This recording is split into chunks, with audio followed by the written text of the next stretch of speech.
Namaskar. Hello and welcome to this edition of eMobility Talks. एक बड़ा ही interesting वाकया है आज मैं जो शेयर करना चाहूँगा कि if you just type on Google Dev Mukherjee, you really come out with a vast amount of things, and we get the glamour of a cine star of Dev Mukherjee. So we have the Dev Mukherjee of the e-mobility space today with us, who is known to be the doyen. And if we translate it into the Indian system, the Pitama of the e-mobility space, Dr. Dev Mukherjee has really seen and witnessed, and in fact, he has engineered the emergence of the e-mobility space in the country. And he's probably one of the very, very few authorities in the Indian context who can really visualize and see the furtherance of this entire space. A man who looks at things from an extreme systems perspective, and his empathy. As we at Rethink India do a series called Rethink India Primetime, and yesterday we were interacting with eminent management faculty. He said leadership is all about empathy and compassion. So that is where Dr. Dev Mukherjee comes in, whose passion for those at the bottom of the pyramid is so very striking that if you really get into a conversation with him, it's really intoxicating. He really takes you, his imagination is really so profound, and the kind of ideas and the kind of thoughts he has. And it is not just at the level of thoughts alone. He's really creating that ecosystem which can really transform the fortunes at the bottom of the pyramid by the e-mobility revolution. So we welcome Dr. Dev Mukherjee for today's e-mobility talks, and it is more than a learning from this doyen. So sir, it's not many questions, but all about learning. And thankfully, when we started this series on the Jagannath Rath Yatra, and since then we have been seeing a huge churn of, I would say, newspaper reportage about the major players entering into the market, Ola Electric coming in and registering some 1 lakh plus electrical vehicles. And we were just witnessing a news that Tata Nexon EV has registered quite a substantive booking. So the EV pace has probably come in. And so, so no one else can really tell us about what is lying in the future. But before what lies in the future, I would request Dr. Dev Mukherjee to really give us a quick glance as to how this has emerged, from what all challenges we have come up to this stage. And then we will move on to the futuristic frontiers of the e-mobility space. Over to Dr. Mukherjee, sir. Thank you very much, Raghav. Thank you very much for having me, and thank you very much for a extremely flattering introduction, and thank you so much for your kind words. I am just a small guy trying to do my best, and been in the industry for 35 plus years, and now in the fag end of my inning, as they say. So so it's but I am always learning. I have very fond memories of from where I started, and we have seen this whole the transformation from pre-Maruti to post-Maruti. And I think this is the next incredible change, or most profound change that we are going to see, not only in India. Maruti was obviously an India phenomenon, but electric vehicle transition is a global phenomenon. It's a something that is happening, like you say, once in a lifetime or once in a century. changeover in an industry. So it's something like the way internet changed the way we work, and we do business, we communicate, we access information, etc., etc. So it's the electric mobility is something like that. It has a profound impact. It's a very significantly impacting the entire transportation mobility space. So you see, people need to move, human beings need to move. Transportation mobility is something like a basic or should be like a human right, a basic human right. Unless you move for different reasons, for economic reasons, social reasons, and other personal reasons. So it's the responsibility of the stakeholders like the state and other private stakeholders to enable that mobility in a very efficient and a friendly or consumer ease manner. And that's where the technology plays a part, the government plays a part, the government agencies play a part, and obviously the private sector, which has to come up with those solutions. Technology may be there, state may be there, but if you don't have that product on the ground or the solution on the ground, then it doesn't work. So I think let's talk about the positives and the opportunities, and then we will talk about the challenges as well. Like any industry or any new product or new technology, new service, there are always opportunities. At the same time, there are challenges as well, particularly in the context of India, because India is a very sort of complex market, or there are various historical reasons for which impact any change. You see, the opportunities I would like to classify in basically four segments. One is the economic opportunity. Then there is a social opportunity. Then there is technological opportunity, and fourth is obviously the environmental opportunity. So let's start with the economic opportunity. You see, Indian automobile industry is a very sort of mature industry. I'm talking the IC engine, the vehicles. In terms of cars, we are number 4 in the world, or probably number 5, just behind or Germany. So there is China, there is US, there is Japan, and then Germany and India. So India is a very large passenger car market, and also we produce close to about 1 million commercial vehicles, then about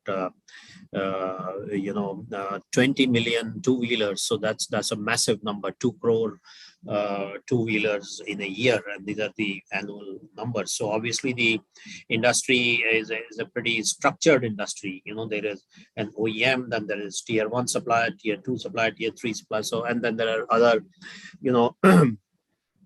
other industries on the periphery, like logistics, warehousing, transportation, etc., packaging, etc., etc. So it's quite a sort of a structured industry, and it is a very important part of our economy, contributing to something like 27% of the manufacturing GDP. And automobile anyway has been associated with it is called the barometer of the economy of a country. So if automobile is doing well, then the country is doing well, or should be doing well. So because, as I said, people need to move, people need to travel, and this is something which enables. And so that in terms of the economic opportunity, I do see that there is a huge, and there are various estimates of $100 billion and $500 billion, etc. I will not throw any number, but I just gave you a flavor of the size of the market: 20 million two-wheelers, 1 million commercial vehicles, and there is a 500,000 three-wheelers, auto rickshaws, etc., and about 3 million cars. So It's a pretty sizable market and growing. Yeah, and it's a growing market. Before the pandemic, the industry was clocking a growth of something like 12%, 15% annually, year on year. So we the projections are something like 5 million cars and about 1.5 million other vehicles by 2030. So it's quite a sizable market. So obviously the economic opportunity to bring in an electric vehicle is quite enormous. Now, see, we'll have to look at it a bit analytically here. We are not talking about one-to-one replacement of a IC engine with an electric vehicle engine. It doesn't work that way. What we have to see it as a complete ecosystem wherein the areas or aspects which have been not been sort of addressed by the IC engine should be addressed by this new technology, because today we have this technology which is economical, which is easy to access. Technology is mature. I'm talking about batteries, and it's very economical. So it should be able to address the issues which were not addressed by the IC engine. For example, the public mobility. You see the public the mobility in terms of buses or the mass transportation system is pretty much broken still. The government has been making a lot of effort, the JNURM schemes, etc., etc. But that's where I believe that electric mobility has a large opportunity to play, because it is economical and the running cost per kilometer is just 50 paisa or something, compared to 10 times of that or even more as diesel and petrol prices keep shooting up. So I think that's where e-mobility becomes a very important and a serious sort of economic opportunity, wherein we should focus more on the public transportation, mass transportation system, easily accessible and safe, mobility. That's something that stakeholders like government or state and the private sector has to ensure. So it's a in short, or to summarize, economic opportunity is pretty sizable. I will also like to add here one more factor, which unfortunately did not get addressed by the IC engine, even though it's quite a sizable industry, and that is becoming a global player. You see, I think this is a very a huge economic opportunity for the industry now. Even though we are, number 4 in terms of cars and buses and I mean the commercial vehicles, etc., globally, but in terms of export, we just export close to just about 600,000 cars or 500,000 three-wheelers. So it's actually nothing. And globally, if you talk about, there is no real made in India brand, that you see in global markets. If you go to US or Europe or Japan, where smaller countries like Japan or Korea, they have succeeded enormously. So I would really love to see a global Indian brand coming up using this platform of electric mobility. This is something that I would be really looking for, and that's the opportunity we have now. You see, the electric vehicle, for one, it's simpler in terms of number of parts and complexities, etc. You have the motor, you have the powertrain, you have the batteries, etc. And now government is pushing very hard with several incentives, etc. So we are going to see battery manufacturing also. So obviously the cost of manufacturing, etc., is far lower here compared to other countries, and the motors, sensors, electronics, etc., is already being done here. We are a IT superpower, so we should be writing the the codes for guys like Tesla and VW and others. I think that is where the Doyen comes into place, that he doesn't talk about the local market. He says local market will be served on.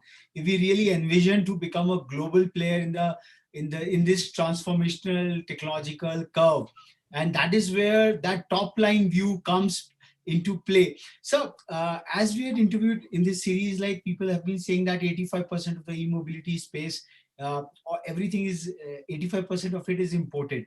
So in order to really become that global giant, to export more, So what are the ecosystem perspectives, ecosystem gaps we have, and where we can really go and plug that in? No, that's a very important, issue or question that you have raised, Raghav. And you see, we will have to really go deep into it and really create that the foundation of an industry, which which did happen when after Maruti came in and Maruti sort of started the supplier base, etc. But still, few sort of building blocks have been still missing, and this is where I think we will have to, all the stakeholders, the industry, the state, the policymakers, etc., the financial institutions, we will have to put our heads together and create that roadmap. It is like building a very long highway. When you build that, you also come across various over bridges or the flyovers, etc. Okay, so the problem here is that we build that flyover first and we don't build that approach road. The approach road comes after 10 years. So that's a problem. You see, we'll have to plan the approach road, the access and everything, and then go on and build the highway. Don't build the highway, the flyover first. Okay, so what I mean is, you see, there are certain pieces of the pie in the manufacturing supply chain which have been missing. One is, for example, the machine manufacturing, for example, CNC machining. You say any supplier today that, hey, I want to give you this part and this calls for a CNC milling or grinding or lathe or some special purpose machine. Immediately he will say, oh, I'll get it in next 2 months from Taiwan. That's the first thing that the first answer that you get, or a little less price, I'll go to China and get it. Or if you talk, no, I don't trust China. Oh, sir, no problem, I'll go to Germany and buy it. So this is a general mindset.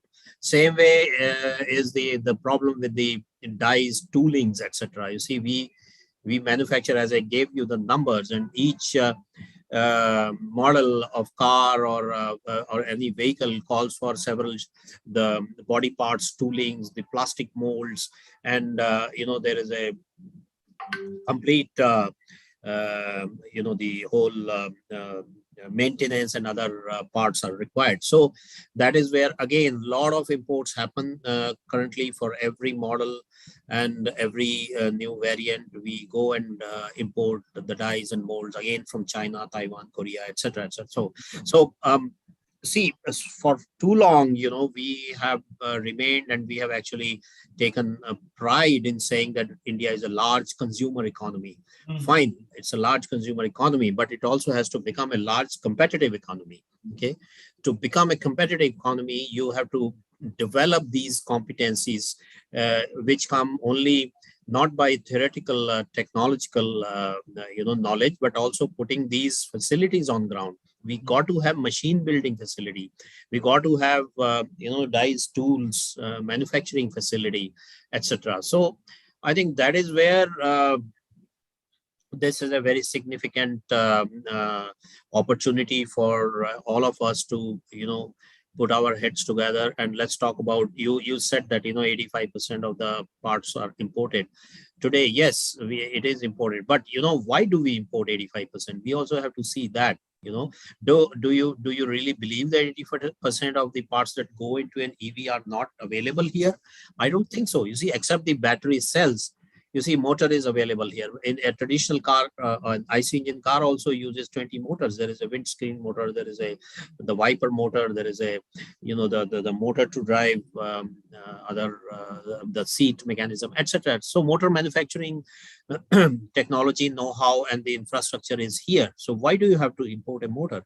And then the gearbox, we have a gearbox, the differential in normal car also, and the same differential or a similar differential goes into an EV. Okay, so what I'm saying is that the point here is that we don't have an we don't design the proper motor and the proper differential which is required for the EV.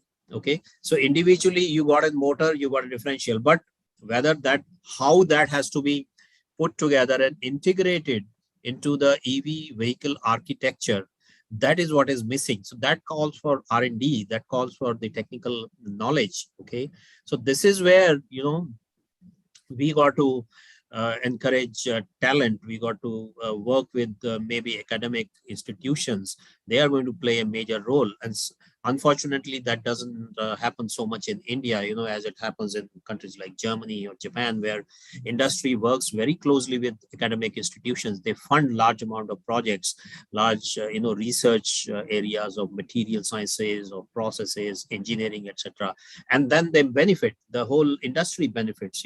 If somebody comes up with a revolutionary material, or polymer, or a very high grade of steel, then everybody will use it. Okay, but the point here is that, once you're out of college, I mean, you went to IIT, and you know what happens. There are brilliant people, that the top talent, gets into IITs. But unfortunately, not so much of that knowledge or academic wealth of the knowledge gets translated to industry, which should be the ultimate aim.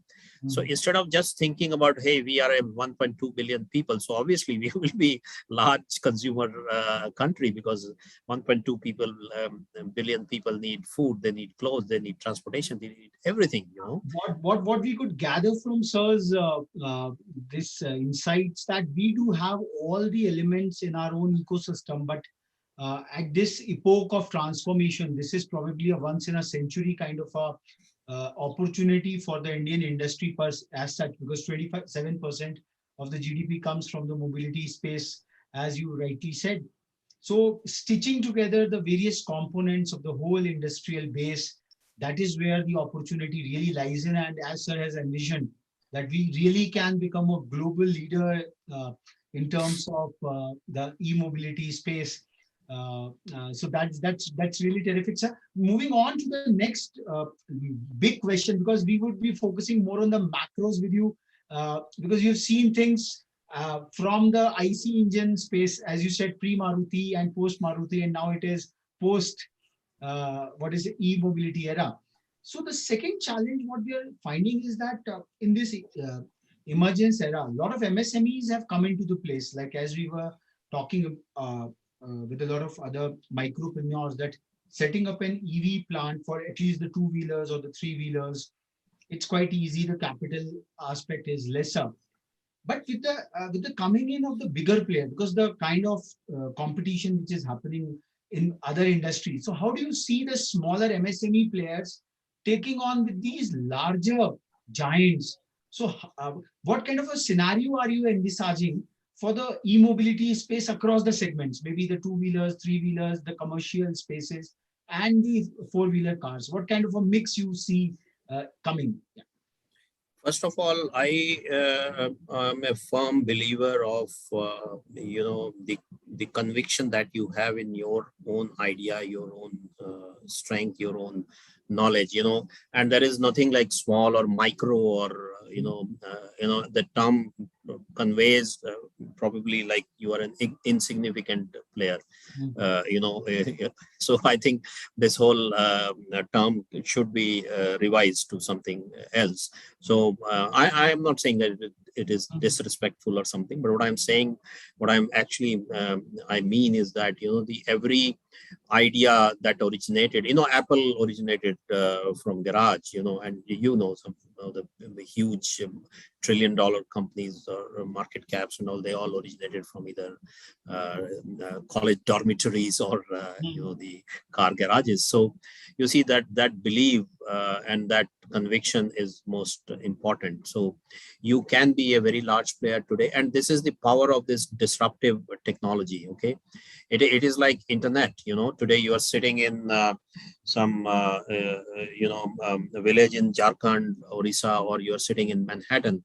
You have access to same information, same knowledge, and you can access whatever sitting in your home, wherever. So the point is what you do with that knowledge. The guy sitting in Manhattan will probably make millions using that information. The guy sitting in a poor place probably will not have that opportunity to do. So returning to your question of how the MSMEs will play or take on the bigger guys, as I said, the idea is very disruptive, and we are going to see a few more non-legacy companies like Ola's and others into the market, and they will disrupt this market with their ideas and the power of their innovation. I think that is the key.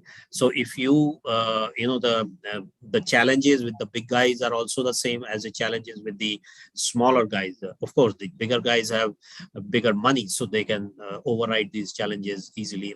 Somebody like Maruti or Tata or Mahindra, they already have the infrastructure in place, the dealerships in place, service teams in place, etc. But they also have to recalibrate to this electric mobility space. And the other side of it is, I see the advantage with the smaller guys that they are quicker, they move fast, they are nimble, and they can easily and come out with the products faster. And that's something that my company we have done. We come out with the passenger, we are coming out with cargo now, and etc. So I think that's very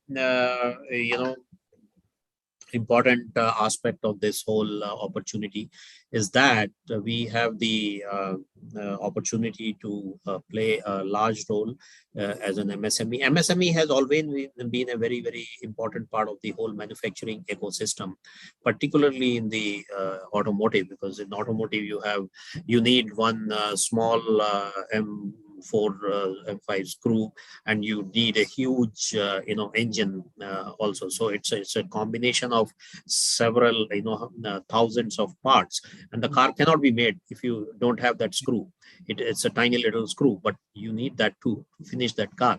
So the importance is enormous for even the the screw as well as the engine. So I believe that the MSME has a great chance to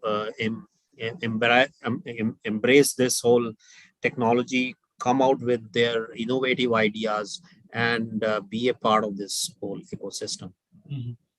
I think this is quite encouraging, and as sir said that innovation is the core of it all, and service excellence probably they can march forward in terms of all that. So at the very head start, you talked about the social impact of the e-mobility transformation, and this is something which has been a very passionate area of yours, that how this technology can be stitched together to really come out with innovative platforms. You use the term like internet, using that power, how to transmit information. So how to use the e-mobility space. You talk a kind of a mobile cart where a person drives and also offers ice cream and all that stuff.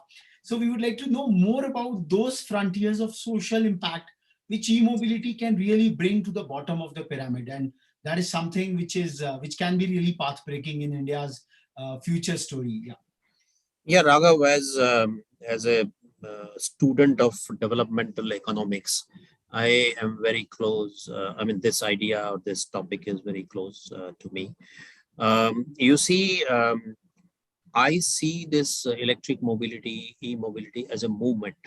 I don't see this just as a technological upgradation or extension of the technology from IC to EV. I see this as a very large movement, and there is a huge social aspect and impact of this movement, which can or which should happen in a country like ours. You see, the whole debate about why India continues to stay poor, I think the answer lies in that, to some extent, we want to stay poor, and sometimes I also feel,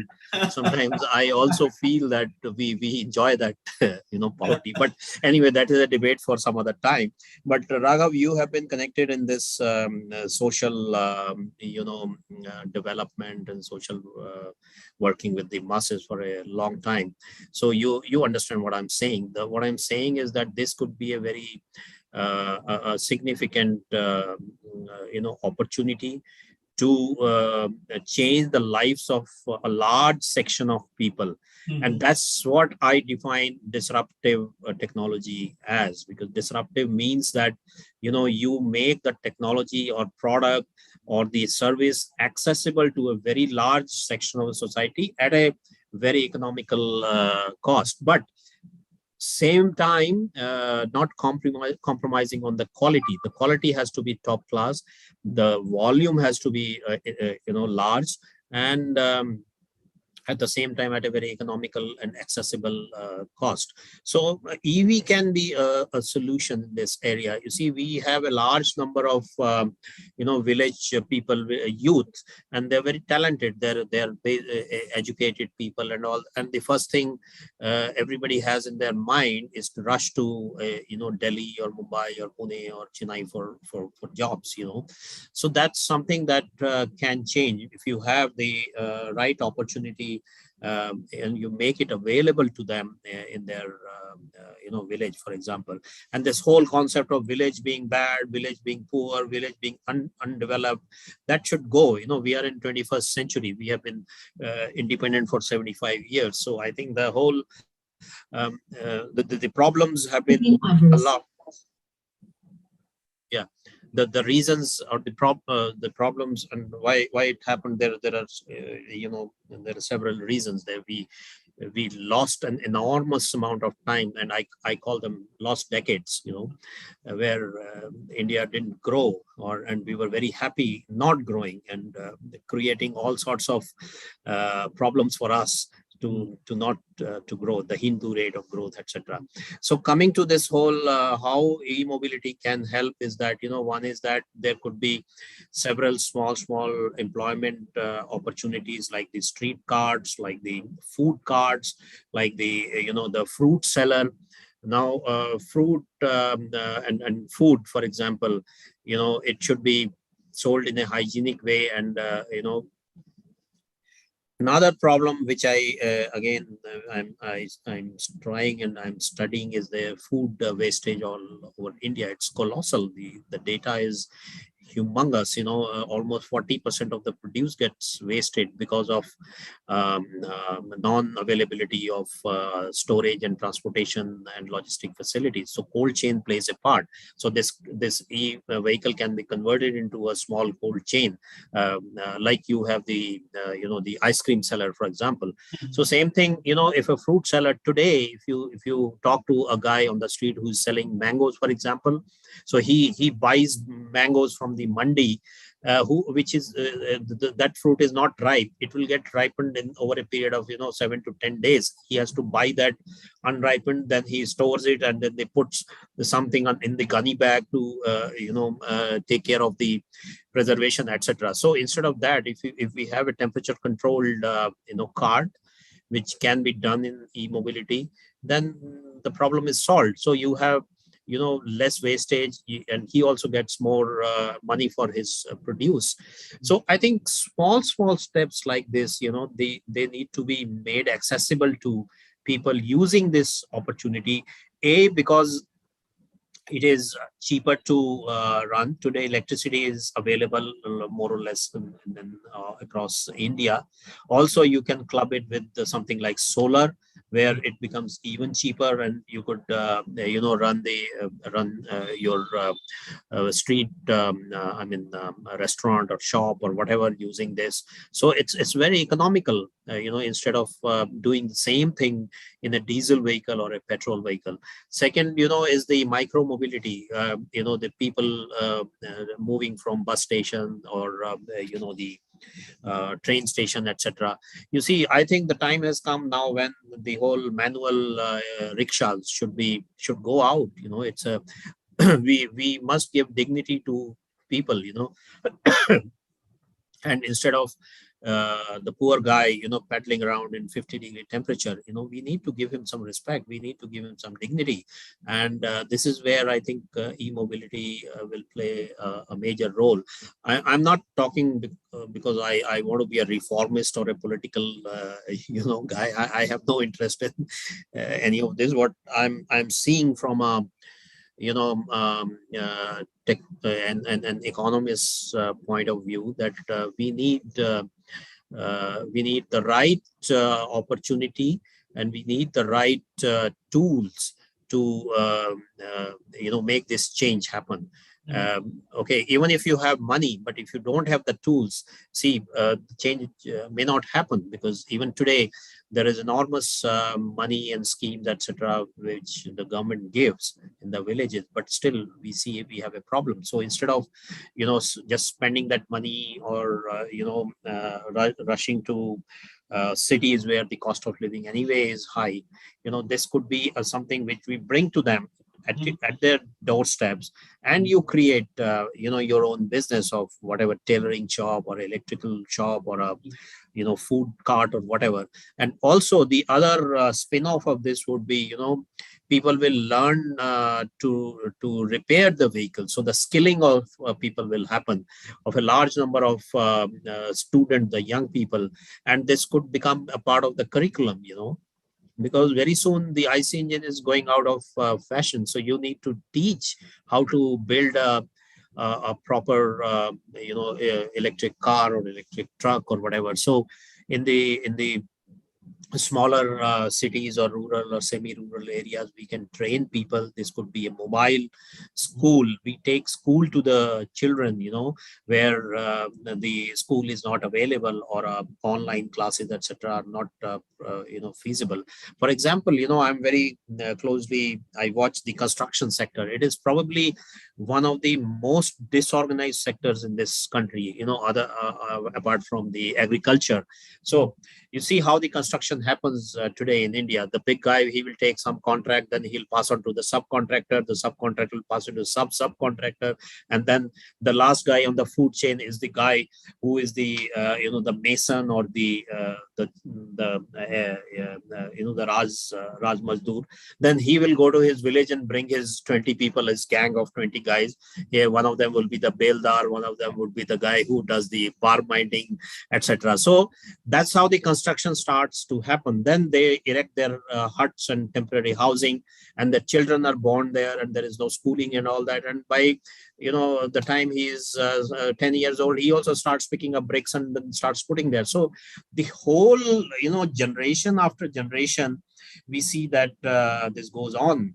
So we need to make some kind of a, I would be very happy if government comes out with a law that every construction site has got to have a school. It has got to have some temporary medical facility, for example, and it should be the responsibility of the contractor or the guy who has taken that contract to build the building. In any case, the building construction of any size, the 1,000 square feet to a million square feet, it happens in India not less than 3 to 5 years. So 3 to 5 years is a long time for the students to access basic education. So these are some of the examples which I feel, the e-mobility can be a real good technology, or the usage of this technology, where it will make difference to a very large section of the people. I think what Dr. Mukherji is surmising, and in fact, this is a grand vision, and that's why the grand old man, I would say, Sir, of the e-mobility space, he's talking about a paradigm shift in our own outlook. He started with that because it's a once in a century kind of a transition from IC engines to the e-mobility space. So the whole ecosystem would get re-engineered. So why not look at from an economic perspective, the larger technological space. Sir said that we have all the capacity, but stitching together the interfaces, that is where we are lacking. We don't have to go to a Taiwan or a Japan or a Germany for the CNC lathe machine aspects. So why can't we tightly couple our own industrial base? That is where India wants to really surge high in the spectrum. And most importantly, what he has talked about, and I think that remains the foundation of it all, if e-mobility can be seen as the instrument of the larger social change. Because once the bottom of the pyramid is really empowered, just look at the way the mobile telecommunications really transformed. Earlier, having a telephone used to be an elitist privilege. But now even a small vendors with the power of communications, with the power of smartphones, the kind of empowerment which has come to them. I think out of everything, if the bottom line base, as a developmental economist in Dr. Mukherji and also a keen votary of e-mobility platforms, if this can be seen as the transformational dialogue, I think everything will probably build on top of it, because having a multi crore or a lakh kind of a jazzy four-wheeler is fine. That is the fascination part, top of the pyramid of the e-mobility. But what Dr. Mukherji is talking is the distributed cold storage chain. 40% of the food getting wasted. एक रेहड़ी पे वो अपने घोड़े या गधे के साथ वो अपने गांव से सामान ला रहा है.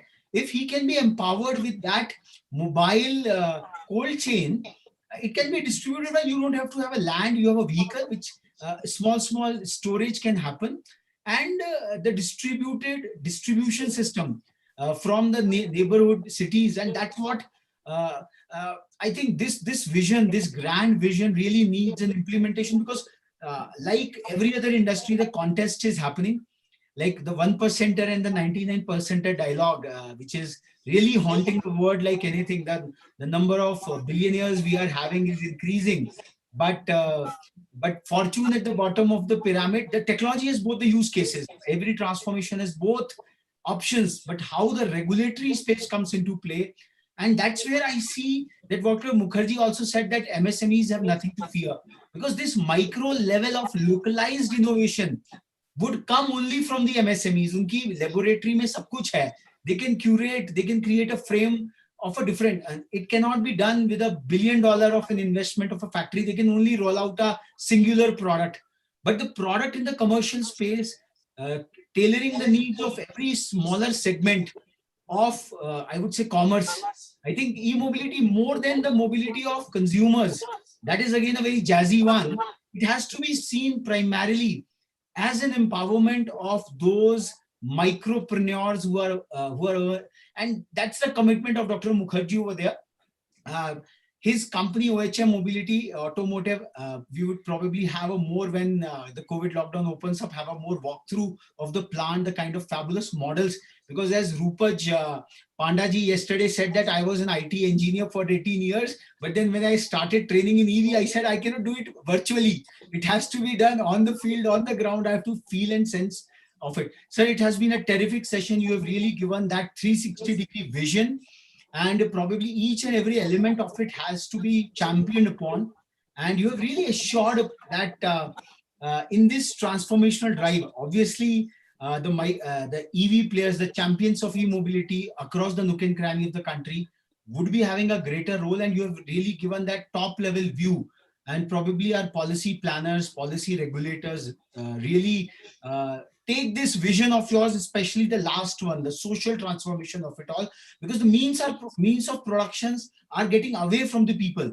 It is getting from top down. So a bottoms up design is there in the e-mobility transition, and Dr. Mukherji's vision is probably the most apt one, as we can see over here. Thanks a lot, sir. And if any closing words, we would really like to hear, and then we close the session out here. Yeah. No, Raghav, you have really put everything and summarized everything very nicely.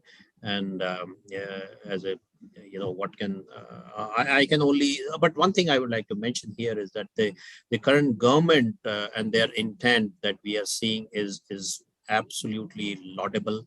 The amount of effort and the time and obviously the resources they are putting behind this whole e-mobility, and not just to, as I said, not just to replace IC with an EV, but the whole ecosystem development. You see, they have come out with the PLI scheme for batteries, for powertrains on the supply side. And on the demand side, they are come out with a very large plan to erect the charging stations, etc. And also they are the minister himself is pushing and promoting the financing, which is a very large part of the whole vehicle ecosystem, financial system. So I do see, and then there are incentives. The FAME 2 is there now. State after the state is coming up with very, very attractive benefits and incentives to sort of incentivize the whole mobility space. So I'm extremely optimistic, and I'm very much sort of excited and charged up. I only wish I was 25 years again, and I could, stand on the shop floor and build some great, electric cars.